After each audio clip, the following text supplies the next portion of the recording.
안녕하세요. 서울 세계로병원 가정의학과 김지영 원장입니다.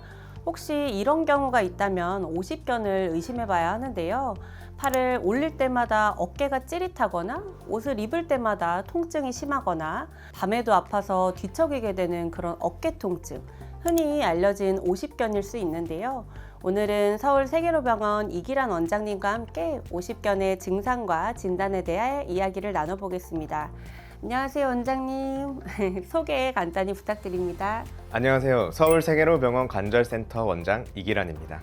원장님, 팔이 잘 안 올라가고 옷도 입기 힘들다고 하면 흔히 오십견을 생각하게 되는데요. 오십견이란 정확히 어떤 건가요? 오십견은 단순히 어깨만 아픈 게 아니고 어깨 관절을 감싸고 있는 관절낭에 염증이 생겨서 이 부위가 딱딱하게 굳어버리는 병입니다. 정확한 의학적 명칭은 유착성 관절낭염이라고 부릅니다. 오십견이라는 말은 50대쯤에 흔하게 생겨서 붙여진 이름이지만 실제로는 연령대와 상관없이 발생할 수 있습니다. 이 병은 시간이 지나면 낫겠지 하고 쉽게 넘기기 쉬운데요.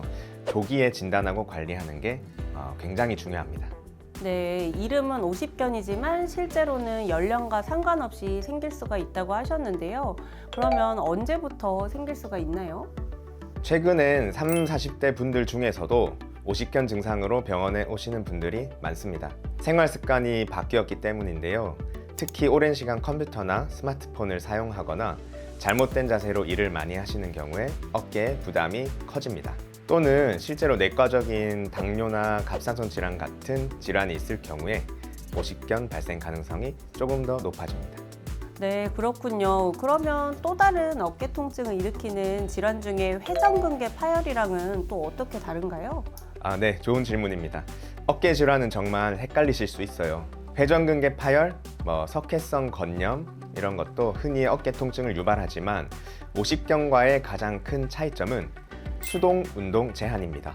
즉, 다른 사람이 팔을 들어줘도 잘 올라가지 않는다면 오십견일 가능성이 높고 내가 스스로 들었는데 들기 힘들고 누가 도와주면 움직이는 경우에는 회전근개 문제일 가능성이 더 높을 수 있습니다.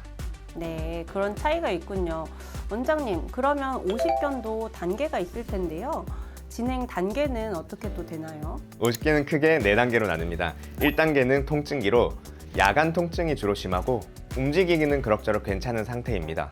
2단계는 결빙기, 염증이 심해지고 움직임이 조금씩 제한되기 시작합니다. 3단계는 강직기, 통증은 좀 줄어드는 경향이 있지만 팔이 거의 안 움직이고 덜 올라가게 됩니다.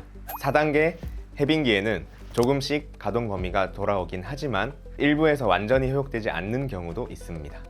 단계별로 확실히 특징이 좀 있네요. 특히 밤에 자다가 어깨 통증 때문에 깨서 너무 아프다고 하시는 분들도 많거든요. 이런 증상도 오십견을 의심해 볼 수 있는 걸까요? 네, 맞습니다. 오십견의 가장 큰 특징 중 하나가 바로 야간 통증입니다. 특히 아픈 쪽으로 옆으로 돌아 누웠을 때 통증이 심해져서 자다가 깨는 경우가 많아요. 일상생활 속에서는 빗질이나 옷 입거나 속옷 잠그기, 바지 뒷주머니에 손 넣기나 화장실에서 뒤처리하는 거나 팔을 뒤로 돌리는 동작이 힘들어진다면 오십견을 의심해 보아야 합니다. 저도 테스트 한번 해봐야겠는데요. 그럼 병원에 가면 어떤 검사를 보통 하시나요? 우선은 이학적 검사, 즉 어깨 움직임을 직접 제가 만져보고 확인하는 검사를 하게 됩니다. 능동적으로 혹은 수동적인 운동 범위가 얼마나 줄어 있는지 체크를 하고 어느 방향으로의 제한이 심한지를 제가 직접 살펴봅니다. 그 다음엔 엑스레이를 찍어보는데요. 관절염이나 석회성 건염, 탈구 증상 같은 다른 질환을 감별하기 위해서입니다. 필요하면 MRI를 통해서 관절낭의 유착 정도나 주변 조직의 상태, 회전근개 상태 정도를 확인할 수 있습니다. 그럼 엑스레이나 MRI로 오십견을 정확하게 진단을 할 수 있는 건가요? 사실은 영상 검사만으로는 오십견을 100% 진단하기는 힘듭니다. 엑스레이는 정상으로 나오는 경우가 대부분이고 MRI도 초기에는 변화가 그렇게 뚜렷하지는 않을 수 있습니다.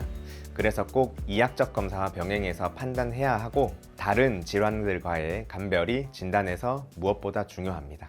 네, 원장님 좋은 말씀 주셔서 감사합니다. 오늘은 50견에 대해서 알아봤는데요.